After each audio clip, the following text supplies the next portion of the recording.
As mentioned earlier, he is beginning to confront reality, and it doesn't make him a happy boy. Which brings us to the psychologist's chair. You're not ready for this.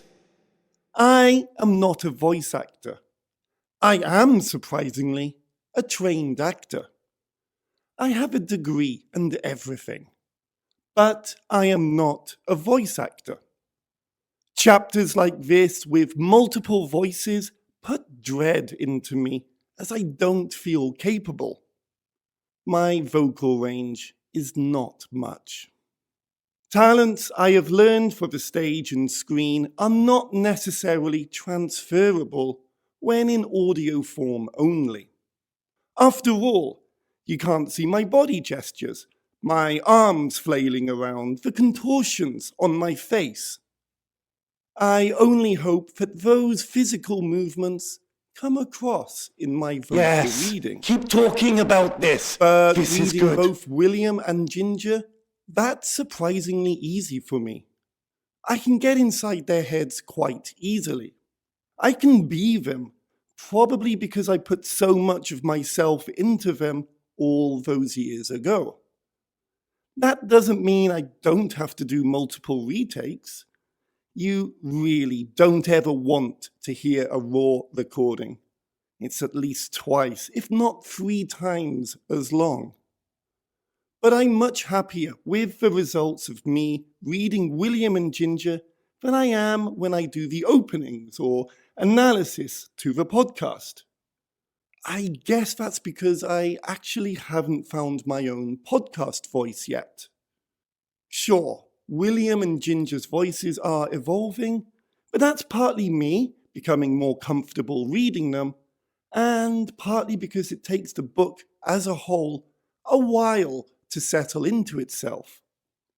But I'm beating around the bush. Yes, because you're not ready to talk Today about is this. the closest I've ever had to a one-take recording. I was a Don't say it. I always wanted it to be represented in this book. In fact, this is not actually the first occurrence. There have been other references, some more oblique, some more on the nose, without actually being the act itself. This chapter shows the act. You're really not ready to talk about this. Don't say it. I've feared this chapter. I've seriously been dreading this chapter as it exposes something I've always kept hidden. So keep doing that.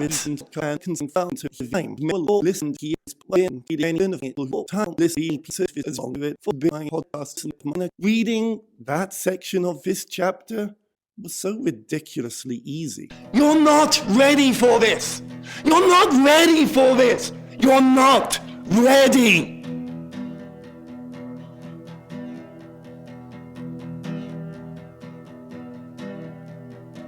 I've read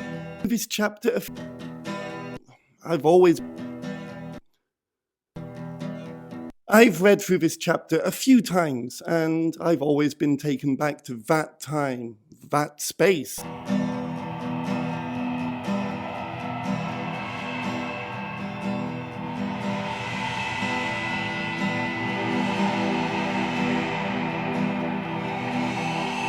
You put a lot of yourself into something, then it's there waiting to embrace you when you revisit it.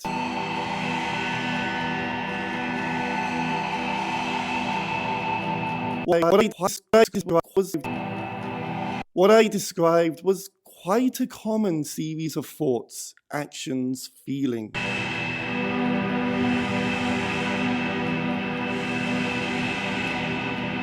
I guess today, till I finished, didn't realize recording, and I guess I didn't realize until I finished recording today just how implanted that routine was in my head.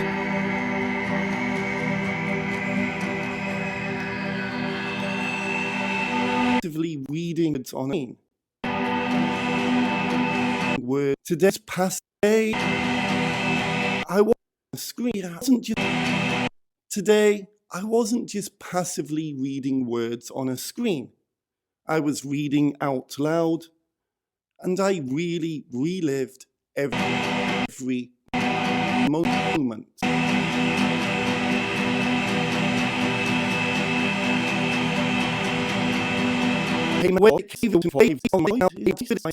The way that it came out in my voice is the way that it came out because I wasn't in my room stood in front of a microphone.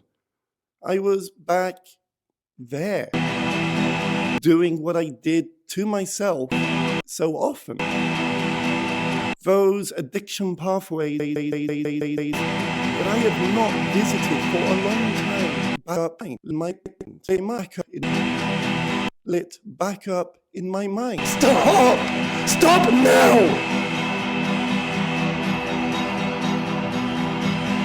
Well, it's getting depressing. So, what have we got to look forward to next time? Well, there's lots of Flight Lieutenant Johnson, my least favourite character to do a voice for.